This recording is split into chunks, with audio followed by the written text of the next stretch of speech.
Hello friends, welcome to my channel. Blood line of dragon की episode 35 के साथ हाजिर हो। तो भी चलिए एक्सप्लेनेशन शुरू करते हैं। एपिसोड के शुरुआत में हम देखते हैं कि जियांग यांग अभी भी उसी शॉक्ड की हालत में बैठा होता है और वो बस एक ही बात कहता है, जियांग टिंग फादर जी। तभी जियांग टिंग कहता है कि ब्रदर मैं यहाँ पर आ गया हूँ। तो जियांग टिंग की आवाज सुन के जियांग यांग ऊपर की तरफ देखता है।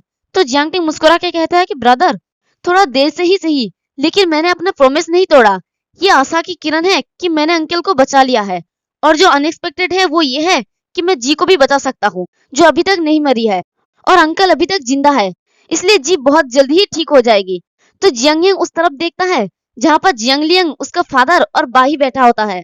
तो जियांग लियांग अपने हाथों को हिलाते हुए हंसते हुए कहता है कि यंग मास्टर आप ऑसम हो, इधर आ जाओ जियांग यांग, तुम्हारा फादर यहाँ पर है, यहाँ यहाँ। तो वहां पर अपनी फादर को देखकर जियांग यांग काफी ज्यादा खुश हो जाता है और कहता है कि अनबिलीवेबल, फादर अभी तक जिंदा है और जी को बचाई जा सकती है। और वो दौड़ते हुए उस तरफ चला जाता है।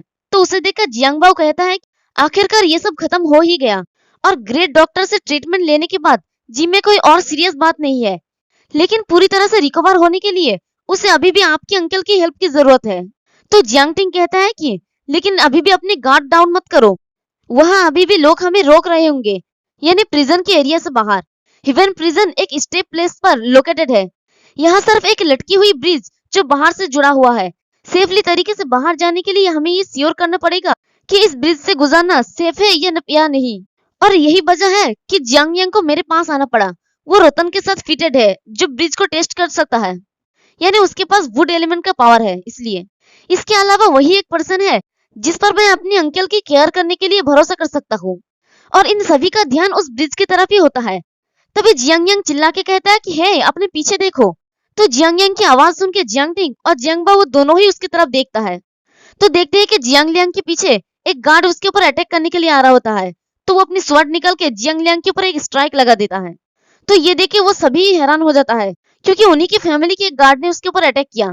तो वो गार्ड अपनी मास्क उतारता है तो देखते हैं कि ये और कोई नहीं बल्कि जियांग किंग होता है।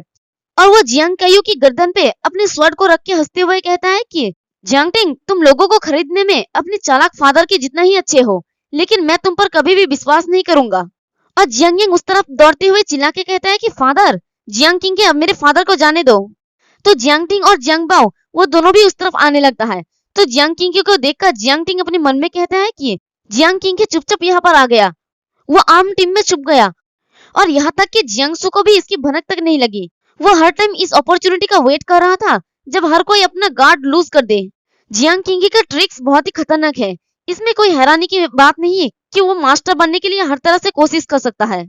मैंने उसे अंडर एस्टिमेट किया, मुझे जल्द से जल्द अपने अंकल को बचाना होगा।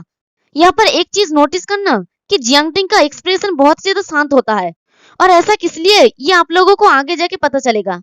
और जियांग किंग जियांग कायू के सर को पकड़ के हंसते हुए कहता है कि जियांग टिंग सोचने में अपने टाइम बर्बाद मत करो, जियांग कायू अब मेरे हाथ में है। वो उन चीजों के बारे में बहुत कुछ जानता है जो उसे नहीं जानना चाहिए, उसे आज ही मारना होगा, या तुम उसके लिए अपने जान का सौदा कर सकते हो।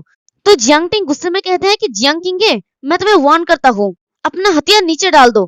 तो ये सुन के जियांग किंग हंसते हुए कहता है कि तुम किसे धमका रहे हो, और इसी के साथ वो जियांग कायू की गर्दन पर स्वॉर्ड चला देता है।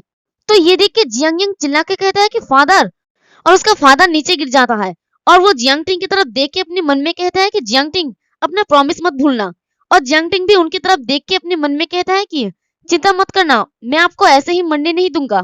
तो जियांग यांग गुस्से में जियांग किंग की तरफ आगे बढ़ने लगता है, और इसी के साथ उसकी आंखें और उसके सर पे जो स्टोन होता है वो चमकने लगता है, और वो अपनी पावर रिलीज करता है। तो ग्राउंड से बहुत सारे बेले बाहर निकल आता है, और वो सब जियांग टिंग की पीठ में ज्वाइन होके दो बड़े बड़े हाथ बना लेता है। तो जियांग यांग एक जोरदार हाउल लगा के चिल्ला के कहते हैं कि जियांग किंग तुम्हें इसके लिए अपना ब्लड से पे करना होगा। तो जियांग यांग को इतना बेजारक होते देखकर जियांग बाओ कहते हैं कि जियांग यांग का पागल हो जाना उसकी जान की कीमत पर चुकाना होगा। और जियांग टिंग भी सोचता है कि वो जियांग किंग के साथ मिलकर डिस्ट्रॉय होने जा रहा है, और जियांग यांग बड़ी तेजी से जियांग किंग के ऊपर अटैक करने के लिए आगे बढ़ जाता है। तो उसे देखकर जियांग किंग अपने मन में सोचता है कि इस छोटे मॉन्स्टर की पावर तो बहुत ही ज्यादा है, यहाँ तक कि उसने जियांग काइफेंग को भी थोड़ा चोट पहुंचाया था जब वो उस टाइम पे अपने पीक पर था। मुझे उसे जिंदा नहीं छोड़ना चाहिए था। तो देखते हैं कि जियांग यांग अपने पीठ के पीछे बने हुए उनके हाथ के साथ मुट्ठी बनाता है, और बहुत ही पावर के साथ जियांग किंग के ऊपर अटैक करते हुए चिल्ला के कहता है कि मेरे फादर के लिए मरो। तो जियांग किंग के गुस्से में कहता है कि लिटिल बास्टर्ड, मेरे रास्ते में मत आओ। और इसी के साथ हमारा ये वाला एपिसोड भी खत्म होता है। एक्सप्लेनेशन पसंद आई तो कमेंट करके जरूर बताना। वीडियो को लाइक और चैनल को सब्सक्राइब कर देना। शुक्रिया।